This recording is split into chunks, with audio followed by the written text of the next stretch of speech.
सोचिए, तारीख में एक ऐसा लम्हा जब सब कुछ बदल गया। पैगंबर इस्लाम सल्लल्लाहु अलैहि वसल्लम के विसाल के बाद एक पूरी की पूरी तहजीब एक चौराहे पर आ खड़ी हुई थी। आज हम मिलकर खिलाफत राशिदा के उन 30 सालों का सफ़र करने वाले हैं। वो 30 साल जिन्होंने न सिर्फ दुनिया का नक्शा बदला बल्कि क़यादत की एक ऐसी मिसाल कायम की जो आज तक लोगों को मुतासिर करती है। देखिए, पैगंबर सल्लल्लाहु अलैहि वसल्लम सिर्फ एक रहनुमा का दुनिया से चले जाना नहीं था, ये तो एक तरह का रूहानी और समाजी जलजला था।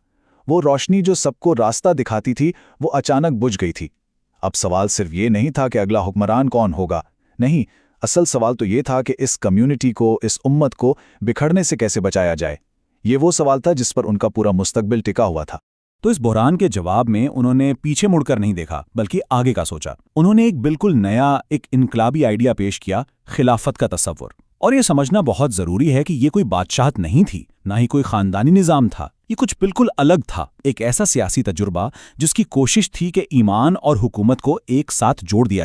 तो आखिर ये खिलाफत थी क्या? इसका मतलब क्या था? देखिए, ये सिर्फ हुकूमत करने का एक तरीका नहीं था, बल्कि इसके पीछे एक पूरा नजरिया था, एक आइडियोलॉजी थी। मकसद ये था कि एक ऐसी रियासत बनाई जाए जहां कानून सबसे ऊपर हो, जहां हर एक को, हर शहरी को इंसाफ मिले, और जहां लीडरशिप का मकसद आवाम की खिदमत हो, अपनी ताकत बढ़ाना। और इस पूरे सिस्टम के हेड को कहा गया खलीफा, जिसका मतलब होता है जानशीन या सक्सेसर। लेकिन यहाँ एक बहुत ही अहम बात समझने वाली है। खलीफा पैगंबर के रूहानी जानशीन नहीं थे, यानी वो कोई नबी नहीं थे, बल्कि वो उनके सियासी और समाजी मिशन के मुहाफिज थे। उनका काम नबूवत को आगे बढ़ाना नहीं था, बल्कि दीन की हिफाजत करना और रियासत के मामलात को चलाना था। तो सवाल ये है कि एक खलीफा का रोज़मर्रा का काम आखिर था क्या? अच्छा, ये सिर्फ महल में बैठकर हुक्म चलाना बिल्कुल नहीं था। इसका मतलब था बाज़ारों में खुद जाकर देखना कि कीमतें ठीक हैं या नहीं, अदालतों में बैठकर ये यकीनी बनाना कि गरीब से गरीब को भी इंसाफ मिले, और सरहदों पर खड़े होकर रियासत की हिफाजत करना।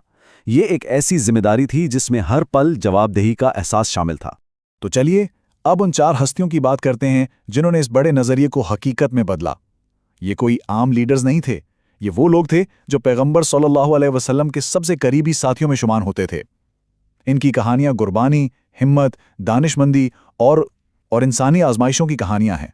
सबसे पहले थे हजरत अबू बकर, वो चट्टान जिसने एक मुश्किल तरीन तूफान में उम्मत को जोड़कर रखा।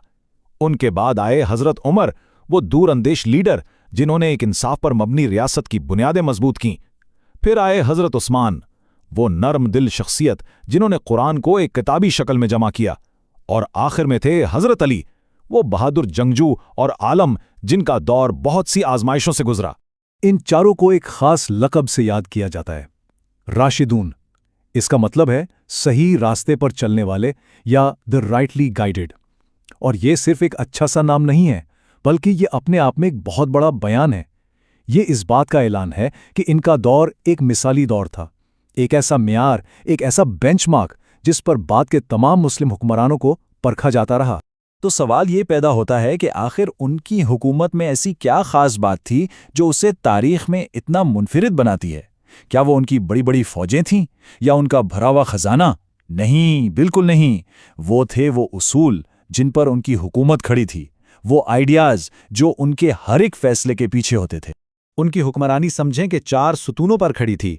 पहला, शूरा, यानी कोई भी बड़ा फैसला अकेले नहीं, सबसे मशवरा करके किया जाएगा। दूसरा, अदल, यानी इंसाफ इतना कि खलीफा खुद भी कानून के सामने जवाबदेह है। तीसरा, बैतुल माल, यानी अवाम का पैसा अवाम पर ही खर्च होगा, हुक्मरानों की शाखर्चियों पर नहीं। और चौथा, ज़ुहद, यानी लीडर खुद एक आम आदमी की तरह सादा जिंदगी गुजारेगा। और इन्हीं उसूलों की वजह से इस दौर को अक्सर एक सुनहरी दौर या गोल्डन एज कहा जाता है। ये एक ऐसी दुनिया का तस्वुर था जहां ताकत का मतलब जिम्मेदारी होता था, जहां हुक्मरान सबसे ज्यादा जवाबदाह होते थे, और जहां इंसाफ सिर्फ किताबी बात नहीं बल्कि एक जीती जागती हकीकत थी। लेकिन जैसा कि होता है, कोई भी सुनहरी दौर हमेशा के लिए नहीं रहता।